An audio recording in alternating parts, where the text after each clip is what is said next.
And we're back with Legends of Lake Howell. This month, our guest is none other than Oviedo's Deputy Mayor, Natalie Teuchert. Thank you for joining us. Hey, thanks for having me today. So, is being in politics, was that your goal or your ambition starting out from, say, high school or early on in grade school? Absolutely not. I went to college and like most 17, 18-year-olds had no idea what I wanted to do.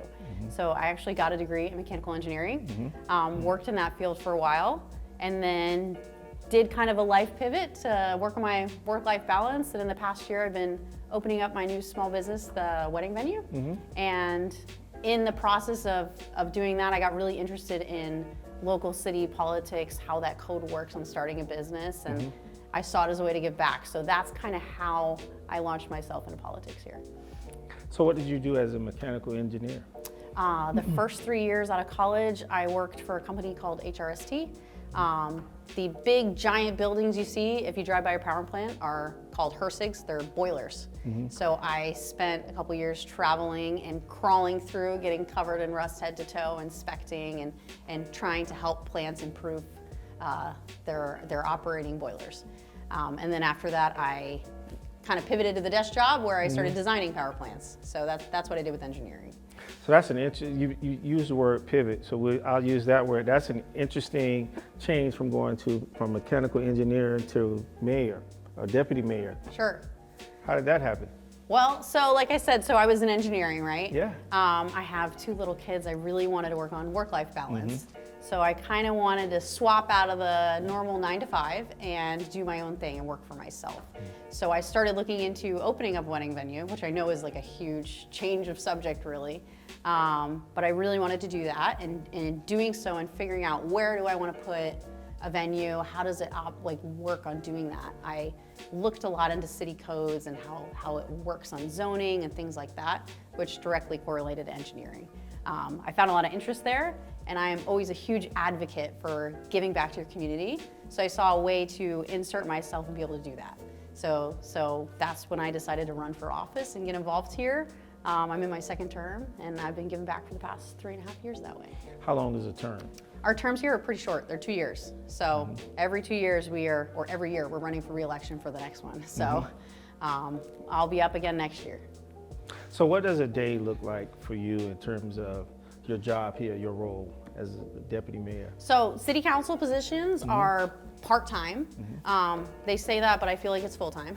You're always on display in politician mode. But day by day, I am working at the wedding venue, but I'm also responding to citizens if they have any issues, if there's any budgets coming up that we got to look at, roads that need to be fixed.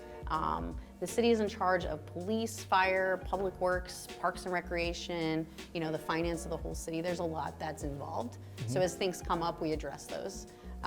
So yeah, day to day is doing a lot of that, and also my full-time job of running the venue. So what are some parts about the job that you enjoy? My favorite part of the job is absolutely community. It's my favorite part about Lake Howell too. I really value the community that I grew up and raised me, and being able to give back to that is huge for me. So, and I think when I started too, there was always the question, can I actually make an impact, right? You never know how much you can do until you get the chance. And the answer is absolutely yes. So the amount we've done in 3 years, just being able to hear out citizens and then making things change and help has been awesome. And you mentioned your other job being a proprietor of a business. How did you get in that business? Well, entirely self-made right there. So it's owned by myself, my brother, my mom, and actually my grandma. It is a fully family business. So we didn't take a building and retrofit it. We built it from the ground up. So we project managed it. We built it.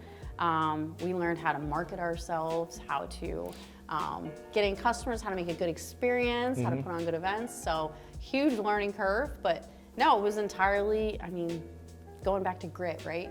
There's a lot of hard work put into that. A lot of hard work. Yep. So it had to be something in the background that inspired you to open that business, because there are a lot of different things that you could have done, but you chose to do that. Why? I've always wanted to take ownership of my work. And I've worked at a lot of corporations and been able to excel and get promoted and do really well. I've done really well at that, but there's something special about owning it yourself. Not doing well for someone else's vision, but like making your own vision come to life. And it's also incredibly scary, but incredibly rewarding. So that's, I guess, what kind of drove me to go that route. Yeah, because you're taking a big risk. You never know what's Absolutely going to happen. Yeah, no, and we're in our first year of business. It's still pretty scary, but it's looking good. It's looking really good. So I understand that you're also a musician. So is that part of the package that you're going to bring out the saxophone? I can't say I'm going to be playing saxophone at anybody's wedding, but no, as far as like the arts and everything like that, we've got a great Lake Howell crew right now filming us. I was in video production back in high school. Marching band was a huge part of my life in high school. I even did marching chiefs in college at Florida State. So some of the best lifelong friends I have are from band and music and showing the creative sides of life. But no, it's a really cool kind of business because I see a little bit of everything come in, right? We see musicians, we see DJs, we see all sorts of small businesses kind of come together for one event, and that's really cool to see. So you mentioned you were part of the Marching Chiefs. What was that experience like in college? That was awesome. So big pivot from, using the word pivot again, but from high school, it's a different experience. So I know Lake Howell's a really competitive marching band. That taught me a lot of leadership skills, a lot of dedication, things like that. College, it's a whole different experience. I mean, you're in the big, large-scale football stadiums, everything like that, but grueling practice schedules, 2 hours every single day. Your entire weekend is working on putting on a show, but the teamwork, the amount of people you meet, and one of the coolest things about Marching Chiefs is I think a lot of the times in college you get locked into your major. So everybody around you is an engineer or everybody around you is a nursing student. But in marching band, Florida State has the biggest marching band in the country. So there's 400 people there of all different majors. So my lifelong friends all do something different. And that was really cool for social skills, one thing, but on top of that, just like understanding different industries and working with different kinds of personalities. So how did you manage that being a mechanical engineer? I would imagine that that's a very challenging major, and on your weekends, you're at football games or you're traveling. Oh, and I will be, that's honestly the reason why I didn't do it all 5 years I was in college. But I kept it with it as long as I could. So the first 3 years I did marching band, and it's a really grueling practice schedule. You're traveling to away games when you should be studying for tests. But no, you just got to be really organized and stay on top of it.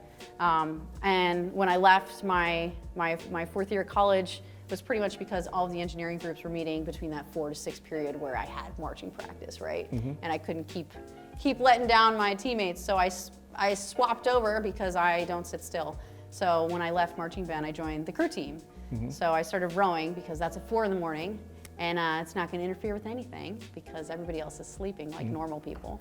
But that's where I met my husband. He was on the crew team. Now let's talk a little bit about high school. You mentioned that you were also in the band in high school. What was that experience like in high school marching band? I mean, if I look back on high school, that's what I'm thinking about. I practically lived there in the band room, like a lot of band kids probably do today. So. No, it's the first time, I think up until high school, you're really not in an environment where you have a chance to show leadership skills or dedication to something you're passionate about. So in high school, we got that opportunity with marching band.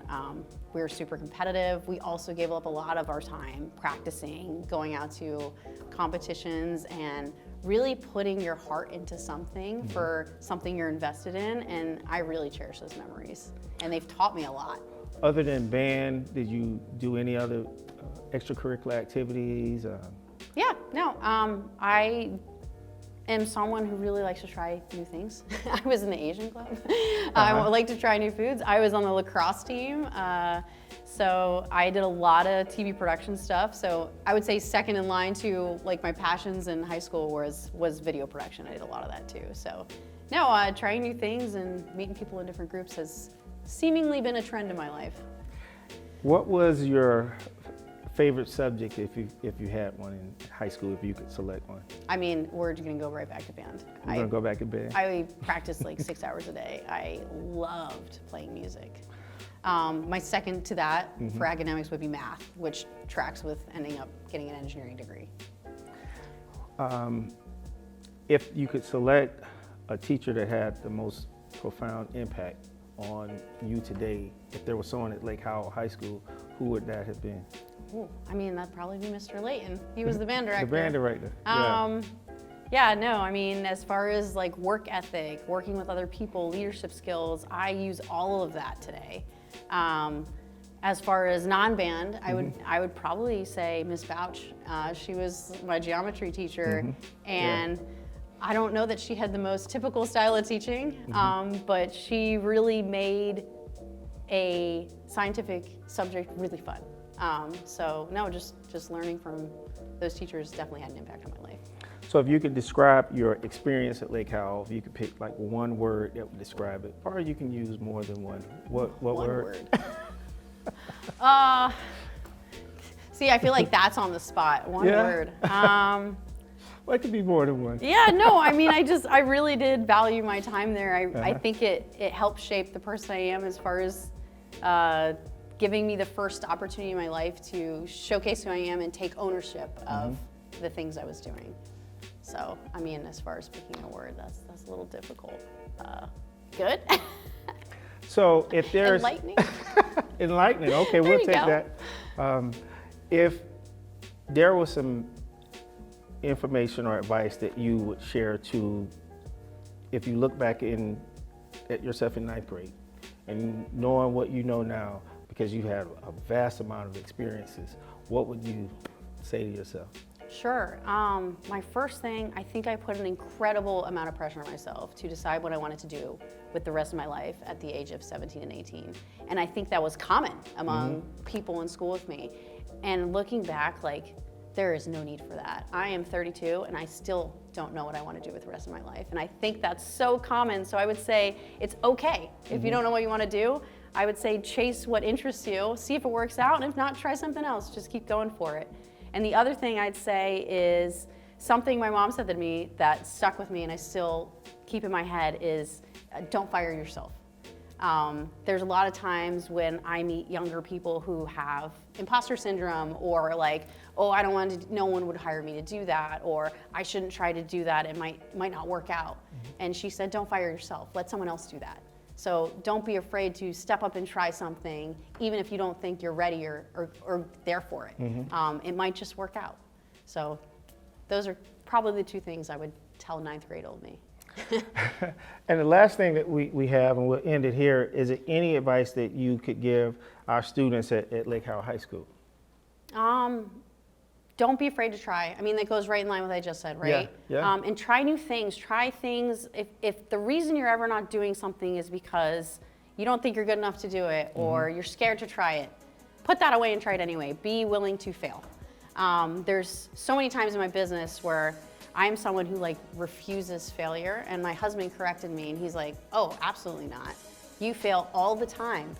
And he pointed out all these things I failed at. He's like, he made the really good point that you just don't accept that as the end point. Right.